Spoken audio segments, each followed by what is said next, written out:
Welcome to Good Game, the show for gamers by gamers. I'm Hex. I'm Badger. Some pretty big games have been consuming our days and nights. We've been fighting the ugly alien hordes in the latest Insomniac FPS, Resistance 3.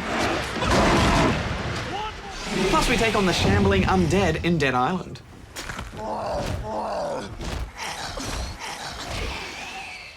Barger, we often discuss difficulty in games, and it can be a tricky balance for devs to get right. Well, Goose will be up later to take a look at what goes through our minds when we're presented with that difficulty select screen. Play hard or go home, unless it's too hard. Can you guess the game for this week? But first. Now, the President of United Earth. In 4 short years, we will enter the 23rd century. And thanks to the policies of my administration, the future never looked brighter. But our colonization of the solar system still has its growing pains. Little prize to give away this week, and I do mean little. It's these plastic toy soldier alien guys, and whoever pleads the best case to win them will win them. You know what we could do? If I open this packet up, we could give away many of these to many people. Or we could just give away all of them to one person, and they can have mad soldier battles. Why don't you go read the news? Okay. So this guy sounds. These guys don't wear underpants. The PlayStation 3 remake of House of the Dead Overkill has been refused classification. The original 2007 Wii game was rated MA15+ for strong horror violence. However, the PlayStation 3 version features a new hardcore mode, which, according to the board, allows players to play in a manner that exceeds strong in impact. Sega are resubmitting the game to the board, stating there are far worse titles currently available in the marketplace. Apple CEO and co-founder Steve Jobs has resigned, appointing former Chief Operating Officer Tim Cook as his replacement. Diagnosed with a rare form of pancreatic cancer in 2004, Jobs had pledged to step aside should his health ever interfere with his duties, and confirmed in a letter that, unfortunately, that day has come. This is the new Apple IIc. Jobs helped co-found Apple over 35 years ago in 1976, and will now continue to work as chairman of Apple's board of directors. Rumours are circulating that Nintendo plan to re-release a redesigned 3DS as early as next year. French tech website 01 has claimed that the new unit will feature a second analog stick, a reduced emphasis on 3D, and possibly even a new name. While it is just a rumour, the website has previously posted accurate specifications on both the Wii U and PlayStation Vita before they were officially announced. Resistance 3 carries on from 2, set in the alternate past of 1957. The Chimera have continued to invade Earth. In fact, they've done such a good job that there's only 10% of the human race left. 90% of the world's population had been killed or converted by the Chimera.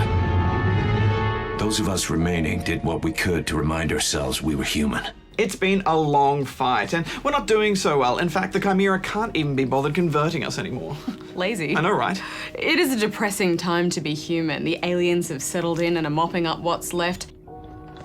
You play as Joe, part of a group of people that's trying to live and hide in the ruins. In fact, it's impossible to forget that your name is Joe, because every character says it at least 3,000 times. Good morning, Joe. Hey, Joe. Morning, Joe. Hey, you boys quit pestering Joe. Hell of a job, Joe. Joe. Joe. Come on, Joe. Come on, Joe. Joe. Yes, after a while, you start to feel like the people of the Resistance think you're not the sharpest tool in the shed. Even the kids feel the need to teach you how to shoot. It's a lot more accurate when you use the sights.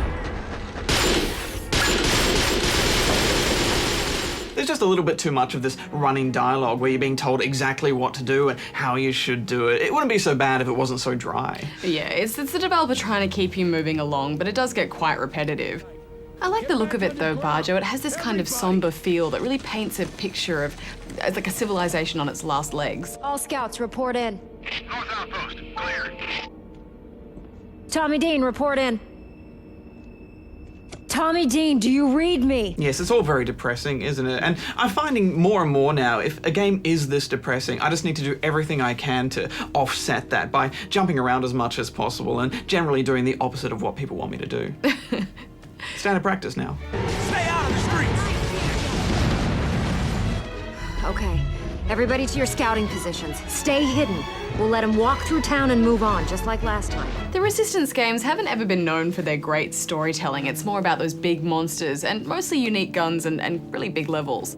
This sequel sees the return of spacious areas to fight in. It's linear, but it's nice having more room to move, and you'll be looking for little areas to retreat to just to stay alive, or opportunities for flanking. Even with the wandering objective marker, you do get a little bit lost in these levels. Yeah, there are some nice backdrops though, and it's a beautiful looking game at times, sitting somewhere between a World War II game and Halo. The overall visual effect, however, isn't one that'll blow you away, but there are some nice touches, especially in the brown bits. So many brown games this year. I loved it when the focus shifts into zombie territory. You get lost there more than anywhere else, but it's on purpose to stress you out.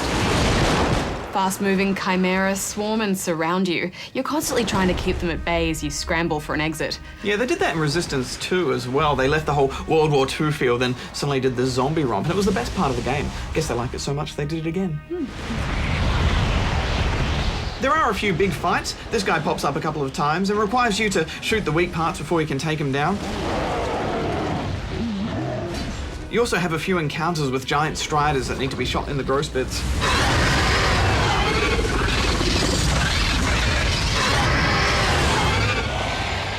But looking back, it didn't stitch together as a very satisfying campaign. I just don't find the Chimera that fun to engage. It's fun watching them fly around a bit, but there's nothing to make me think they're really that sentient. And there aren't enough choke points in there, which make me think, how do I approach this situation? You just kind of gun your way through most of it. Some of the more interesting ones leap about to avoid you, so you'll need to tag them with your bullseye. And if you're lucky, once or twice an enemy will get stuck inside one of your friends. I wanted more enemy variety though. Shielded enemies aren't very hard to thwart. While the stealth snipers have a really cool visual effect to let you know you're being targeted, their stealth is ruined by their giant red video game laser sights. But just like other Resistance games, it's about the guns and picking the right time to use them that makes it stand out. And you can tell that the developer has really tried to make certain guns specific to certain situations and enemies. Yeah, and I like that how the more you use a gun, the more it levels up and the more fancy things you can do with it. It really tailors your play style to the weapons that you lean towards. I love the shotgun, and once you get the incendiary upgrade, enemies go down in one hit.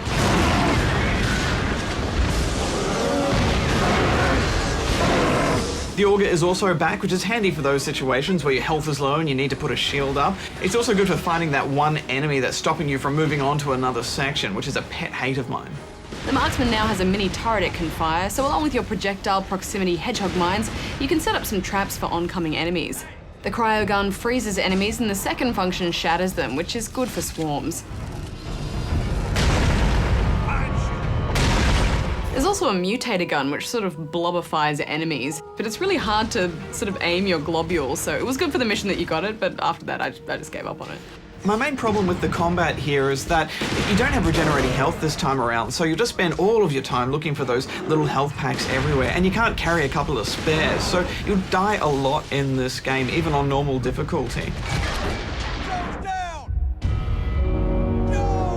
It just made many of the deaths feel really unfair. There is a regenning health cheat you can unlock when you finish the game, but I think that should have been there from the start, or at least the option for it. Yeah, it is hard, but you get the feeling this is really refined for co-op play, which you can do either split screen or online. We couldn't test out the online, but the split screen was good. I like the subtle auto-aim bar, Joe. It's not intrusive, but you still require a fair bit of strafing skill to stay alive. Yeah, I like that too. You also have the option to play with the PlayStation Move, and I think it's the best implementation I've seen of the Move in a console FPS, but I still don't know why you'd forego a controller for this. There is online multiplayer, but now it's shifted from a whopping 60 players to just 16, so I think this will mean a lot more smaller maps. The beta we were on only had one map, so that's all we could test out, but the map was well made. It is a big change for the series though. I really struggled to connect to the characters in this game. I just don't think the story was as compelling as it could have been. That being said though, the co-op was really fun, and this is an above average shooter, so I'm giving it 7 out of 10 rubber chickens. I didn't enjoy this as much as Resistance 2, and I think that's because of Impact. You know, they did so much cool stuff in Resistance 2, and I think fans will be happy that there's co-op in the campaign now, but I think they'll also be sad that there's no more of those 8-player co-op missions, so I'm giving it 6.5. I know I should be sad, but I ain't. Just angry.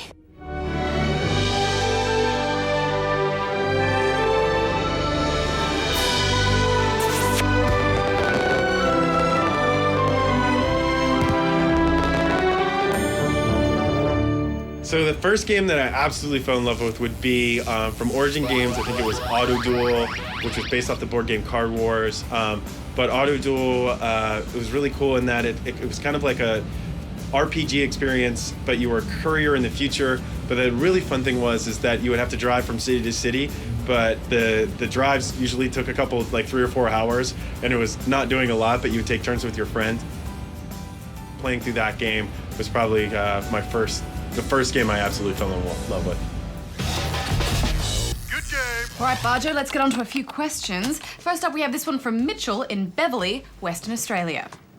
Dear Good Game, I love to rant about gaming and I'd like to pick up on the energy sword versus gravity hammer question.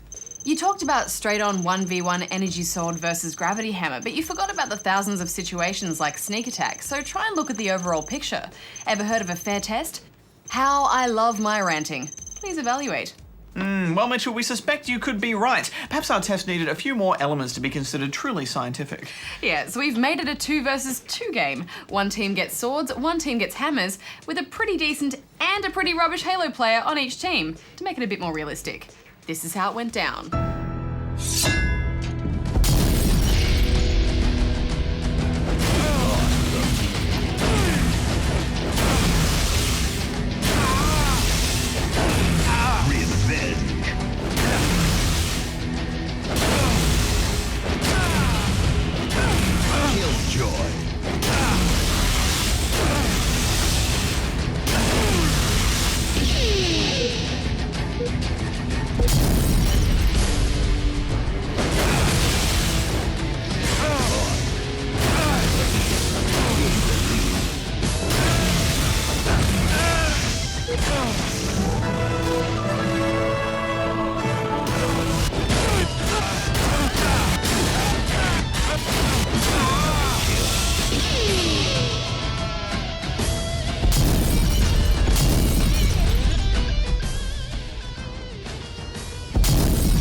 Well, there you go, and science cannot be argued with. Right, so let's move on to this one from That Guy, too, in Palmwoods, Queensland. Hey, Good Game, I was just wondering if you can buy Star Wars The Old Republic in the US and play it here in Australia. Thanks. Well, the good news is that you absolutely can import a copy of The Old Republic and be able to play it in Australia. BioWare has confirmed there will be no IP region blocking, so it should work just fine. Maybe a bit laggy though. Depending on how keen you are, you might need to act quickly because EA have said they will be restricting both physical and digital sales at launch. And once those copies are gone, there won't be any more for sale until they feel everything is running smoothly and the service can handle more players. Although, that's a bit weird that they're going to run out of digital copies. Yeah, and who knows how long it's going to be until they decide that everything's running smoothly. All right, well, moving on. Hey Gigi, I've been hearing a lot about GTA 4 mods recently and some of them look really cool. I was wondering if you could show me a few of your favourites. Yes, we've been messing around with a few of them and we've been pretty impressed with how much they changed the experience. Yeah, I guess the main one that everyone is talking about at the moment is that Ice Enhancer. Is it Ice Enhancer? Ice Enhancer. Ice Enhancer graphics mod. This adds a ton of graphics updates like better lighting, anti-aliasing, depth of field, and reflections to make it look like a whole new game. You'll need a pretty beastie rig to run this though, and it is known to destroy older graphics cards. But if you've got the hardware, this mod can make GTA 4 look more like Crysis 2 at times. It is a bitch to get running though. You have to downgrade your version and all that, so take that into consideration. Also, I've been loving the first person mod. It's amazing how many little details you catch when you're in first person, and it actually works really well, even when you're driving or fighting. Obviously it works great when you're shooting. Also, you can combine this with Ice Enhancer for some awesome results. One of my favourite, more outlandish mods is called Left for Liberty Infection. It essentially puts Liberty City into the middle of a zombie outbreak. You see civilians being chased by gangs of zombies and cars crashing and burning, and there's even some survivors that you can get to fight with you. It's good for a laugh. Yeah, but I think with that, we're out of time for this week. If you have any questions, why not send them to us? Ice Enhancer. Good game. There's nothing more exciting than the first time you get your hands on a brand new game. But then, before you even get a chance to play the game, you're asked one very important question. What difficulty do you select? I'll choose easy. Well, easy's too easy. Medium, maybe hard. Hard would be really hard. Easy. Medium? Having the power to choose your own difficulty is a great responsibility, and it's one that can quickly be squandered if we don't respect it. The arcade games of the past, such as Pac-Man and Space Invaders, base their difficulty on your progression in the game. Levels would increasingly become harder and faster with more and more enemies, until you were finally defeated by impossible odds.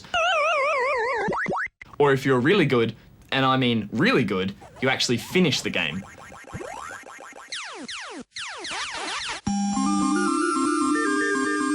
The first game to actually adjust difficulty was Tempest, an arcade shooter with a feature Atari named Skill Step that would increase the maximum starting level depending on the player's performance in the previous game.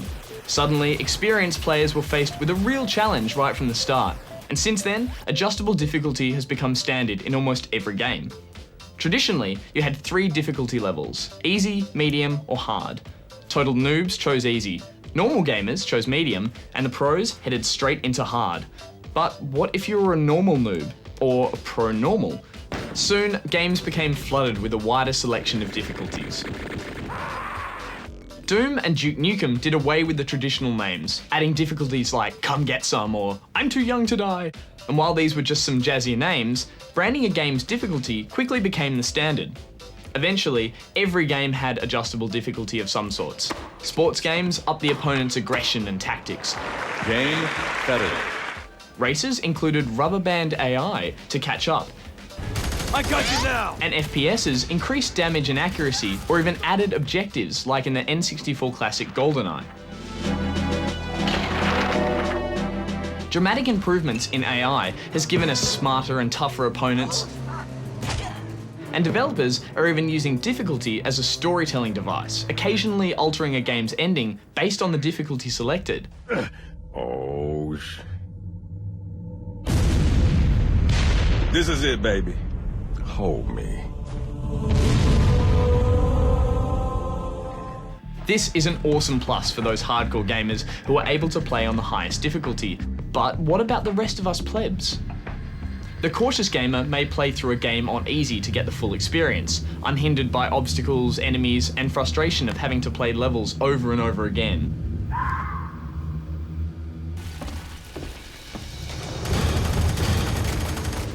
But are they missing out on the satisfaction found by the daring gamer? Yes, come on. These are the players who find delight in battling the odds, savouring each defeat and taking one step back for every 2 steps forward. Damn it!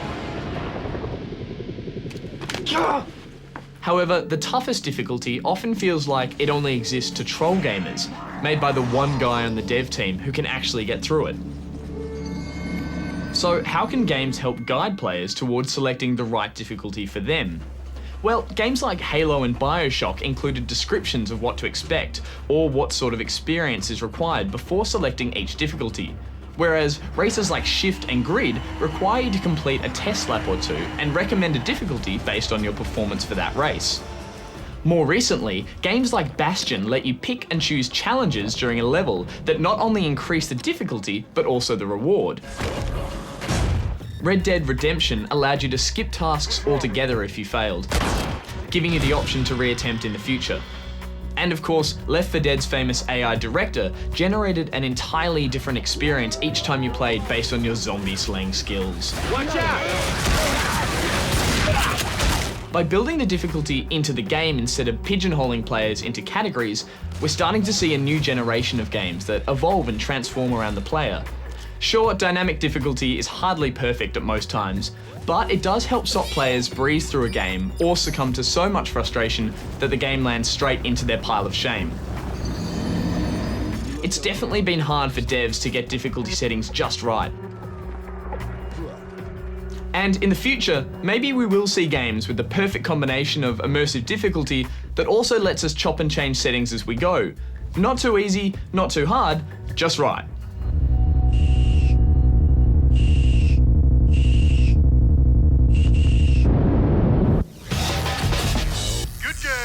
Gamers can be an argumentative bunch with vastly differing opinions on games and genres that they love and that they hate, but one thing that never fails to unite as badge is the universal love of killing zombies.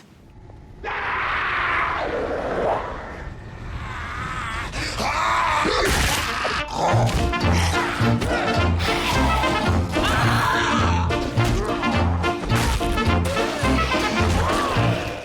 Island is a cooperative first-person action-adventure game with a strong focus on melee combat, but there's a lot of sandbox and RPG elements mixed in as well. Set on an island resort, an outbreak of good old zombie-itis has infected the entire island, save you and 3 other buddies, who try and unite abandoned survivors to find some way of escaping.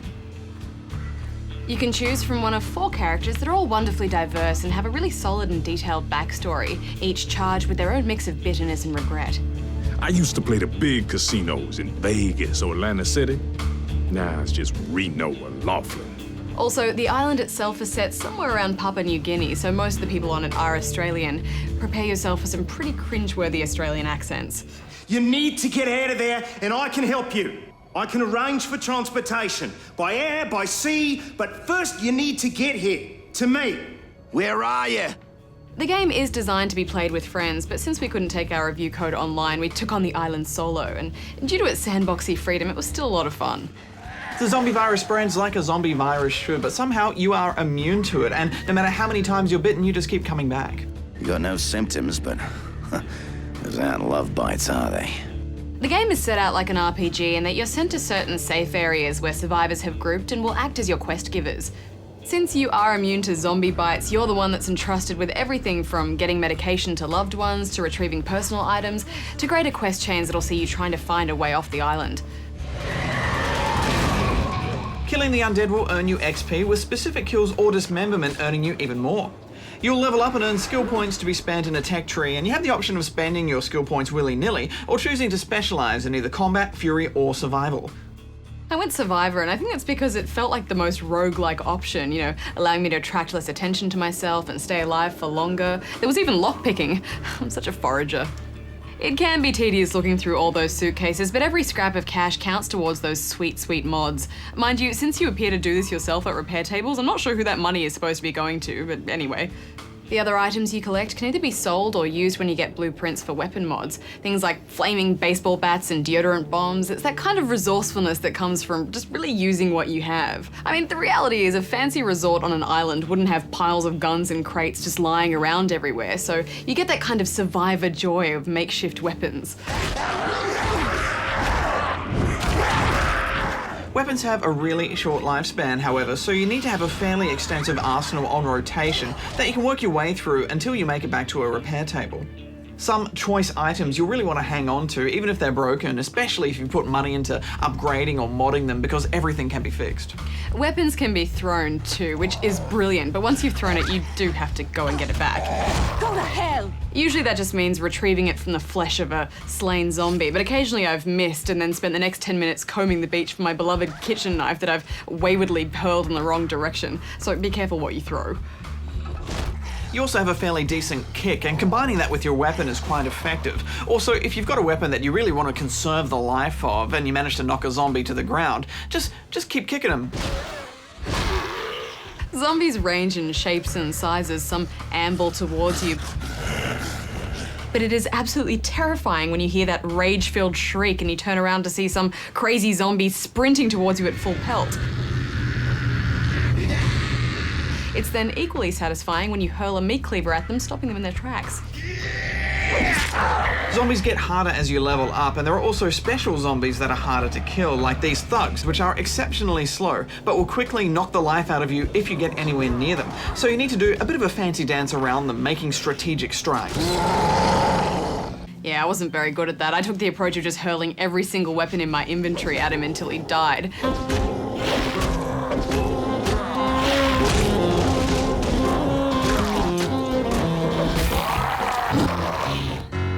One of the quickest and most enjoyable ways to earn XP is a good old game of hit and run.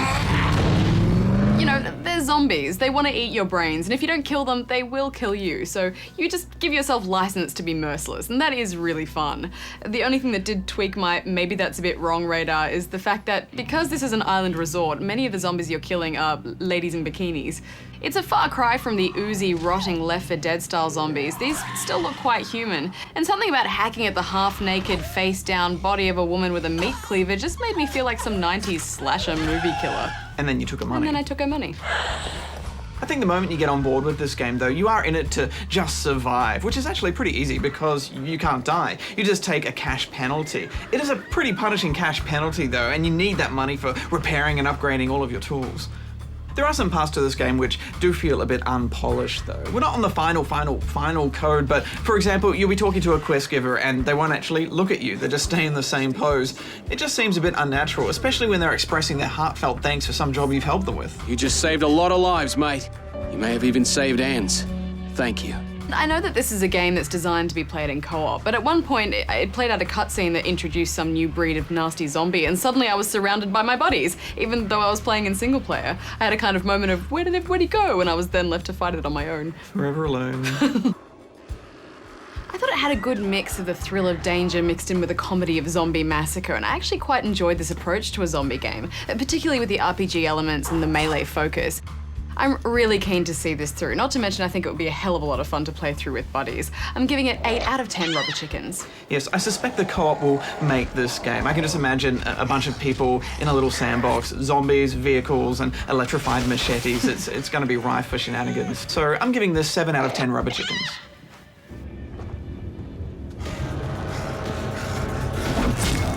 That's the last one?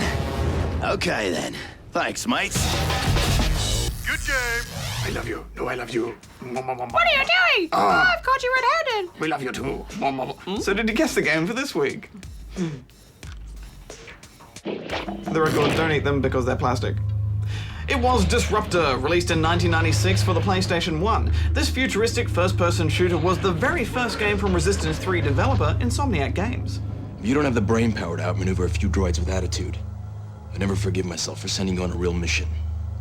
Just remember, think fast, shoot fast, and kick ass. To put that game into context, you know what else came out in 1996? Quake, Resident Evil, Diablo, Tomb Raider, and Super Mario 64. Pretty impressive year, but you forgot one of the greatest mid-90s games, Ripper. What do you got? A cot in the back there, Quinlan?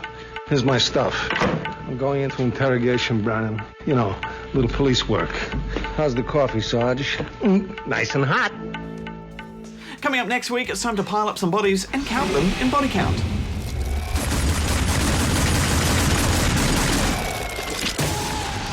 We'll also delve into the dreamlike action of El Shaddai, Ascension of the Metatron. Thanks to all the Facebookers, forum goers, and those who tweeted along with us tonight, and we'll be back next week. Bye.